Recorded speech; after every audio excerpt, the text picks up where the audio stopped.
we are not going to ancient Greece. We are going further back, long before marble temples, before Zeus, before the Parthenon ever touched the sky. Close your eyes. It is 1700 BC. The sea is calm. The air is warm. And rising from the hills of Crete stands something Europe has never seen before. A palace without walls, no battlements, no watchtowers, no army stationed at the gates. And yet, it rules the island. This is Knossos. 20,000 square meters of corridors, courtyards, staircases, light wells, shrines, storage halls. More than 1,000 rooms woven together like a living organism. Not built to intimidate, built to function, built to breathe. Step inside.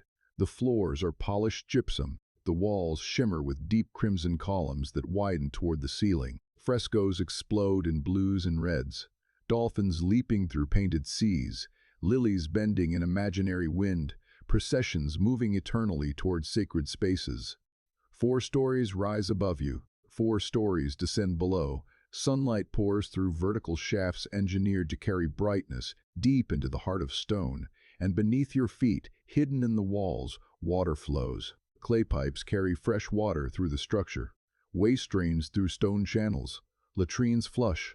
In 1700 BC, this palace has plumbing that future Europe will not match for 3,000 years. But architecture is not the most extraordinary thing here. Listen, there are no triumphal murals of kings, no reliefs of conquered enemies, no inscriptions boasting of war. Instead, everywhere you look, women. Not in the background. At the center, they move through painted walls wearing layered skirts, open bodices, gold jewelry catching the light.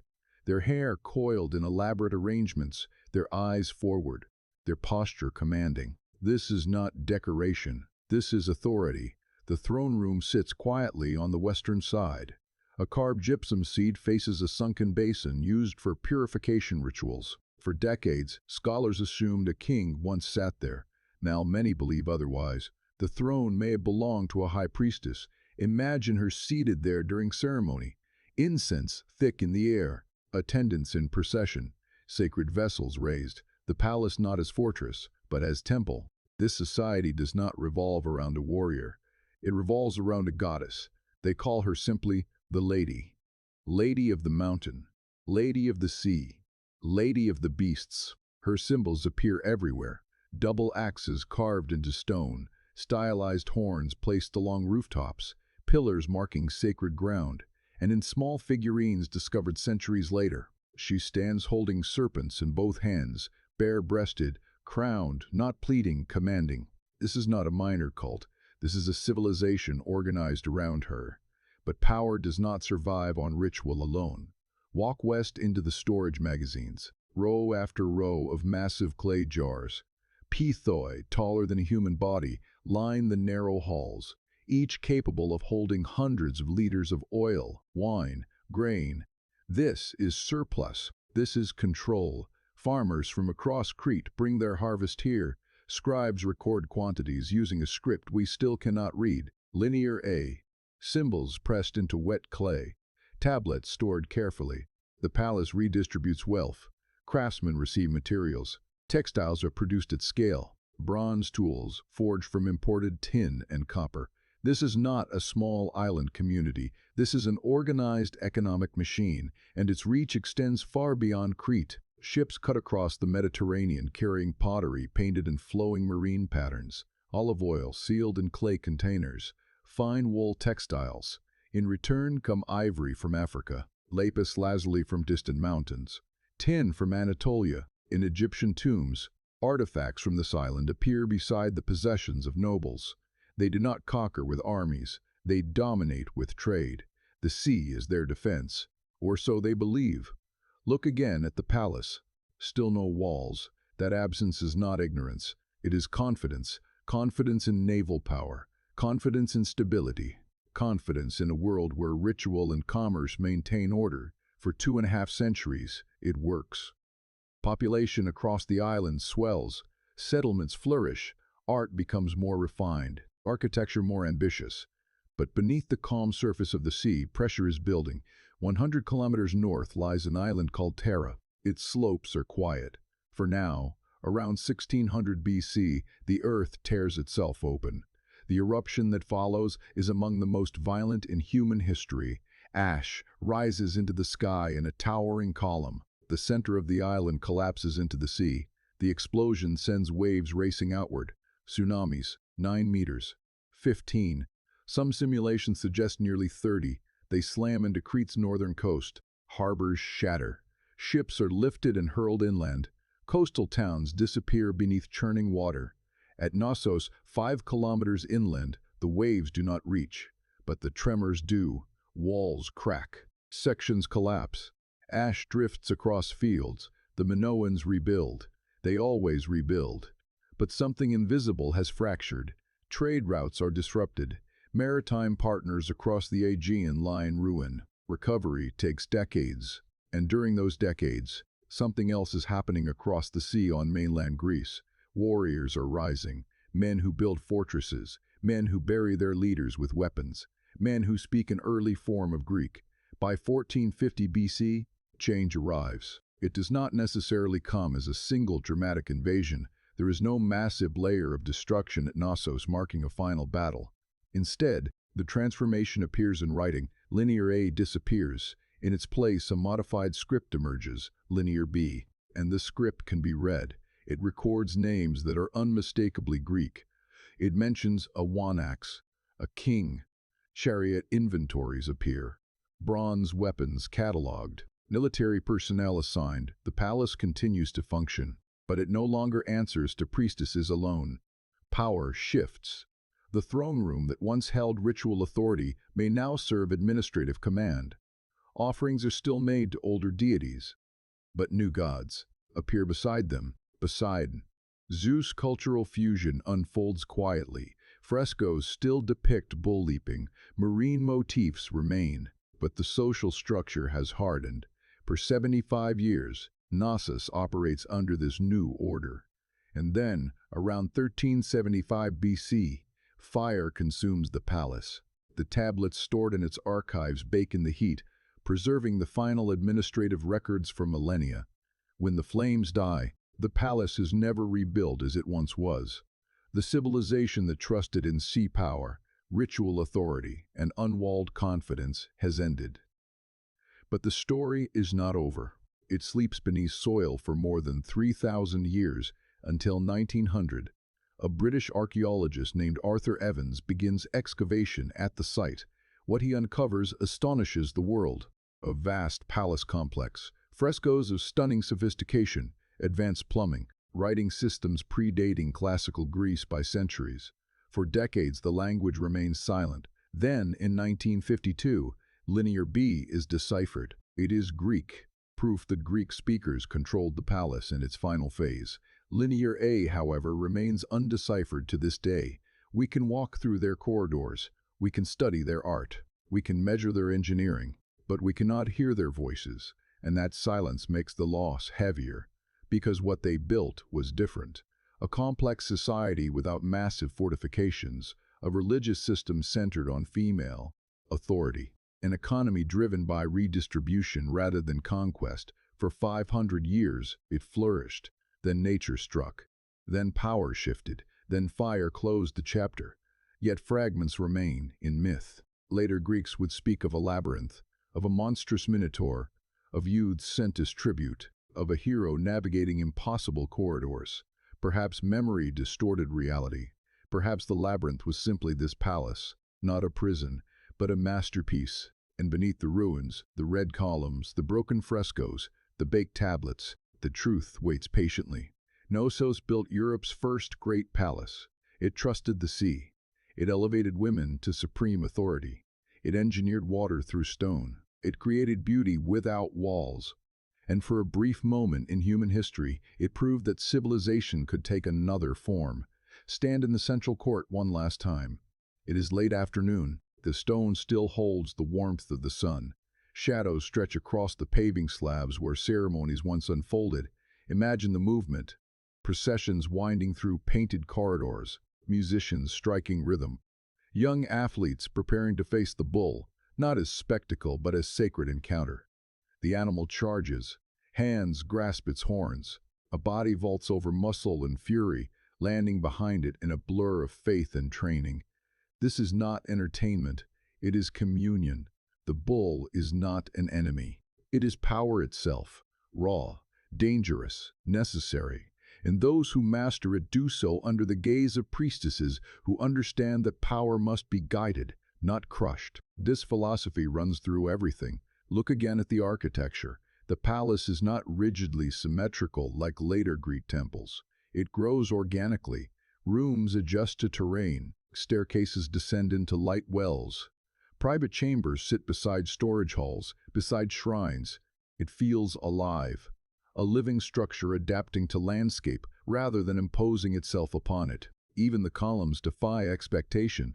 Wider at the top, narrowing toward the base, painted deep red with black capitals, made of wood, not stone, flexible, capable of bending during earthquakes rather than shattering, practical, delicate, intelligent. This is engineering shaped by experience on a restless island. But engineering alone does not define a civilization. Belief does. And here, belief centers on balance. There are no massive statues glorifying rulers, no reliefs celebrating slaughter. Instead, nature dominates the art. Octopuses wrap around ceramic surfaces. Dolphins glide through blue plaster seas. Crocuses bloom eternally in mineral pigment. It is as if the people of this island saw themselves not as masters of the world, but participants within it. That worldview may explain their greatest strength and their greatest weakness, because when the world changed, violently, unpredictably, they were not built for endless war. After the eruption of Thera, recovery required resilience. Trade networks had to be reestablished, harbors reconstructed, confidence restored, Knossos managed. But elsewhere on Crete, other palaces fell into decline. Power centralized. The island grew more vulnerable to influence from the mainland. And on that mainland, a different culture was solidifying. The Mycenaeans built citadels on hills, cyclopean walls of stone, too massive to imagine moving without giants. Their graves overflowed with swords, daggers, armor, gold masks. Their worldview was different. Hierarchy was sharper. Kingship was explicit. Warfare was embedded in identity. When they absorbed or overtook Knossos, they did not erase everything. They adapted what they found. Linear B was born from Minoan script. Administrative systems continued. Textile production persisted. Religious offerings were still recorded carefully, but the tone shifted. Tablets now list chariot parts, spearheads, defensive allocations, military titles. The palace became not only a sacred center, but a command center. Over time, the old emphasis on fluid ritual authority hardened into structured kingship. And then, fire. Archaeologists debate its cause. Earthquake, internal rebellion, external attack. What remains undeniable is the result. The great palace complex, heart of Europe's earliest advanced civilization, was abandoned as a seat of power. The corridors fell silent. Roofs collapsed. Frescoes flaked. Columns rotted into soil. For more than 3,000 years, the memory dimmed. But memory does not vanish completely, it mutates. Centuries later, Greek storytellers would speak of King Minos, of a labyrinth so complex no one could escape it, of a monstrous minotaur lurking within, of tribute demanded from Athens, of Theseus navigating twisting corridors with the help of Ariadne's thread. Myth. But myths rarely appear from nothing. Perhaps the labyrinth was simply the palace's intricate design. Perhaps the bowl rituals transformed in collective memory into something darker. Perhaps the tribute was a distorted echo of economic redistribution or political dominance. When Arthur Evans began excavations in 1900, he believed he had uncovered the Palace of Minos himself. He restored sections using modern materials, controversial decisions that still spark debate. But through his work, the scale of what once stood here became visible again. Visitors could walk through staircases, stand in the throne room, gaze at reconstructed frescoes of dolphins and bull leapers. The past stepped back into the light. Then, in 1952, Michael Ventris deciphered Linear B. The tablets spoke. They revealed Greek names, Greek titles, Greek language centuries earlier than previously believed. Greek civilization, it turned out, did not emerge suddenly in the classical age. It inherited. It absorbed, it transformed what had already existed on Crete. Yet the earlier voice, the language of linear A, remains silent.